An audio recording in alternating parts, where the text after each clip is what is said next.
اسلام موجودہ دور میں دنیا کا دوسرا بڑا مذہب ہے اور دنیا میں 57 اسلامی ممالک اس وقت اپنا وجود رکھتے ہیں۔ ویسے تو اکثر اسلامی ممالک کے حکمران آج یورپ پرست ہیں، لیکن آج کی اس ویڈیو میں ہم 6 ایسے مسلم حکمرانوں کا ذکر کریں گے جو اپنی جرات اور بہادری کی وجہ سے نہ صرف پوری امت مسلمہ کے لیے فخر ہیں بلکہ لوگوں کے دلوں کے اندر بھی بستے ہیں۔ انفویو کی نئی ویڈیو میں ایک بار پھر سے خوش آمدید۔ Number 1، Tayyip Erdogan. ترکی کے موجودہ صدر رجب طیب اردگان پوری عالم اسلامی کے لیے فخر کا ایک باعث ہیں۔ دنیا میں جب بھی اور کہیں بھی مسلمانوں پر کوئی بھی ظلم ہوتا ہے تو جو شخص سب سے آگے کھڑا ہو کر بغیر کسی خوف کے آواز بلند کرتا ہے وہ کوئی اور نہیں بلکہ طیب اردگان ہی ہیں۔ انہوں نے ترکی کے اندر یورپی کلچر ہونے کے باوجود دین اسلام کی سربلندی کے لیے بے حد کام کیا ہے۔ طیب اردگان نے متعدد بار اقوام متحدہ کے اندر امریکہ اور یورپ کو کھلم کھلا چیلنج کر رکھا ہے، اور فلسطین اور اسرائیل کے معاملے میں بھی وہ ہر موقع پر اسرائیل کو سرعام برا بھلا اور ایک ناجائز ریاست قرار دیتے ہیں۔ طیب اردگان کی تقریروں کے اندر اللہ اور اس کے رسول کی جھلک نظر آتی ہے، اور ناموس رسالت اور ختم نبوت کے حوالے سے بھی ان کی کوششیں بے مثال ہیں۔ طیب اردگان خود کو ترکی کا صدر نہیں بلکہ ایک امام کہتے ہیں، جن کی جرات اور بہادری کا یہ عالم ہے کہ یورپ میں ہونے کے باوجود انہوں نے ترکی کو ایک سیکولر ریاست سے ایک بڑی اسلامی ریاست کے اندر تبدیل کر رکھا ہے۔ نمبر 2، عمران خان۔ عمران خان پاکستان کے سابق وزیر اعظم اور اس وقت کی سب سے بڑی سیاسی پارٹی کے رہنما ہیں۔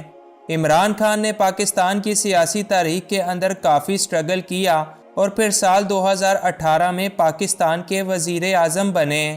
سال 2019 میں جب ناموس رسالت پر غیر مسلموں کی طرف سے ایک کے بعد ایک حملے کیے جانے لگے تو پوری دنیا نے اقوام متحدہ کے اندر عمران خان کی صورت میں ایک شیر کو دیکھا جس نے بغیر کسی خوف کے پوری دنیا کو یہ بتایا کہ اللہ حق ہے اور دین صرف ایک ہے جو کہ دین محمدی ہے۔ انہوں نے پوری دنیا کے سامنے ختم نبوت اور ناموس رسالت کی بات رکھی اور یہ کھلم کھلا اعلان کیا کہ اگر ہمیں تنگ کیا گیا تو ہم ضرور لڑیں گے۔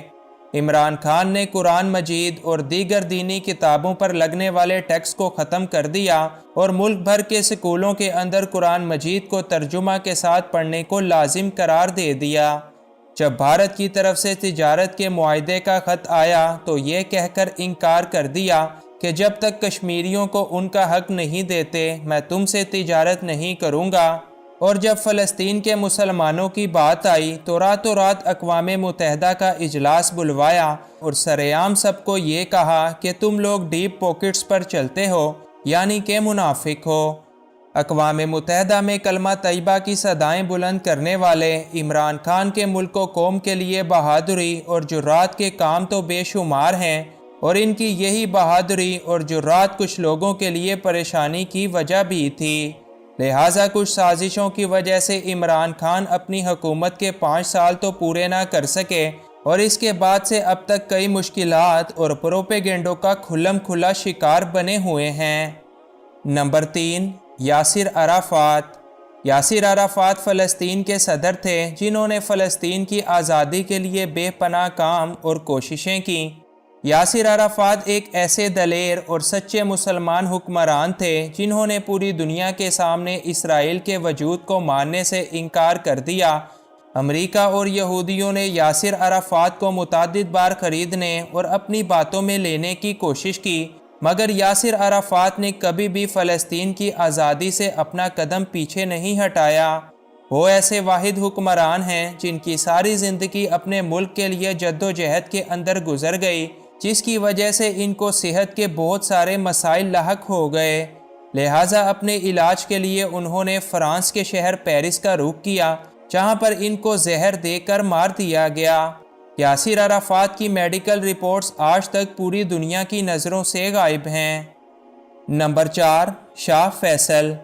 شاہ فیصل سعودی عرب کے بادشاہ اور امت مسلمہ کے ایک عظیم رہنما تھے۔ آل سعود کے اندر شاہ فیصل ہی وہ واحد حکمران ہیں جن سے پوری امت مسلمہ کے لوگ آج بھی پیار کرتے ہیں۔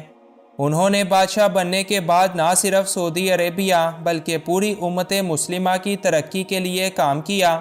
شاہ فیصل کی 11 سالہ حکومت کے دوران سعودی عرب ایک پسماندہ ملک سے ایک ترقی یافتہ ملک کے اندر تبدیل ہو گیا۔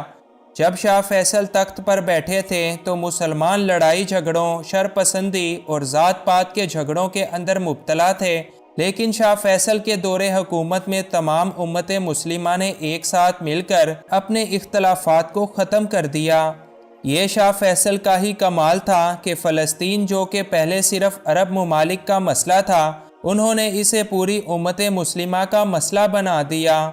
شاہ فیصل کی انہی پالیسیز سے امریکہ کو اور یورپ کو کافی پریشانی ہونے لگی، لہٰذا انہوں نے کئی مرتبہ شاہ فیصل کا تختہ پلٹنے کی کوشش کی اور پھر بالآخر یورپ کی کوششوں سے 25 مارچ 1975 کو شاہ فیصل کو انہی کے بھتیجے کے ذریعے شاہی دربار میں گولی مار کر قتل کروا دیا گیا۔ Number 5، Saddam Hussein. Saddam Hussein Iraq کے وہ عظیم رہنما تھے جو دشمن کی آنکھ میں آگ ڈال کر بات کیا کرتے تھے۔ انہوں نے بغیر کسی ڈر کے 17 جنوری 1991 کو اسرائیل پر ہی حملہ کر دیا اور اس حملے کے بعد اسرائیل سمیت پورا یورپ بکھلا اٹھا تھا۔ صدام حسین کے دور حکومت میں عراق کو کافی ترقی حاصل ہوئی، لیکن امریکہ اس سب سے کافی ناخوش تھا۔ امریکہ نہیں چاہتا تھا کہ اسرائیل کے ہی پڑوس میں اس کا سب سے بڑا دشمن بیٹھا رہے، لہٰذا امریکہ اور برطانیہ نے عراق پر حملہ کر دیا۔ امریکہ نے یہ الزام لگایا کہ صدر صدام حسین کے پاس کچھ جوہری ہتھیار ہیں جن سے پوری دنیا کو خطرہ ہے، لیکن تاریخ گواہ ہے کہ آج تک کسی کو عراق سے کوئی بھی جوہری ہتھیار نہیں مل سکا، اور اسی بے بنیاد الزام کی وجہ سے نہ صرف کئی لاکھ عراقی مارے گئے بلکہ صدر صدام حسین کو گرفتار کر کے سولی پر چڑھا دیا گیا۔ Number 6، colonel Gaddafi. Colonel Gaddafi Libya کے ایک طاقتور ترین مسلمان حکمران تھے۔ انہوں نے لیبیا پر تقریباً 40 سال تک اپنی حکومت کو قائم رکھا۔ جب امریکہ نے عراق پر حملہ کیا تو کرنل قذافی وہ واحد مسلمان تھے جنہوں نے نہ صرف اس کی سرعام مذمت کی بلکہ اقوام متحدہ میں اس کے حواریوں کو کھری کھری سنا دیں۔ اس کے بعد 1970 کی دہائی میں کرنل قذافی نے تیل کی سپلائی کو روک کر امریکہ اور یورپ کو توانائی کے بحران کا شکار کر دیا، لیکن جب کرنل قذافی نے تیل کو ڈالر کی بجائے اپنی لوکل کرنسی میں بیچنے کی بات شروع کی تو یہ بات امریکہ کو بالکل بھی برداشت نہ ہو سکی، جس کے بعد امریکہ نے لیبیا کے اندر قذافی کے خلاف بغاوت شروع کروا دی۔ کرنل نے ان لوگوں کو اپنی طاقت کے ذریعے کچلنے کی کوشش کی مگر وہ اس میں ناکام رہے، اور پھر 17 اکتوبر 2011 کو باغیوں نے کرنل قذافی کو بھی شہید کر دیا۔